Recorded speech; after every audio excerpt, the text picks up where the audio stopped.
Wahyudin, anggota DPRD Gorontalo, resmi dipecat dari PDIP Sesumbar, rampok uang negara.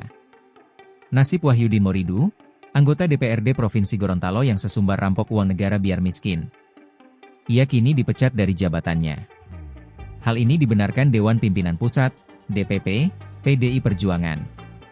Ketua DPP PDIP Bidang Ideologi dan Kaderisasi, Jarod Saiful Hidayat, mengungkapkan bahwa pemecatan tersebut bukan keputusan instan. Ada mekanisme yang ditempuh, salah satunya menindaklanjuti laporan dan rekomendasi resmi dari DPD PDIP Provinsi Gorontalo. Ditunggu saja, surat pemecatan, sekarang lagi dalam proses, kata Jarod saat dikonfirmasi, Sabtu, 20 September 2025, dikutip tribunorontalo.com. Menurut Jarod, apa yang dilakukan oleh Wahyudin tidak bisa dianggap sepele. Ia menegaskan, tindakan tersebut sudah masuk kategori pelanggaran berat yang menyangkut disiplin partai. Lebih lanjut, Jarod menuturkan bahwa setiap pelanggaran di tubuh partai harus diberikan sanksi tegas, sesuai dengan tingkat kesalahan yang dilakukan. Dalam kasus Wahyudin, ia menilai bobot pelanggaran sudah jelas berada pada level tertinggi. Menurut saya, itu sudah masuk pelanggaran berat.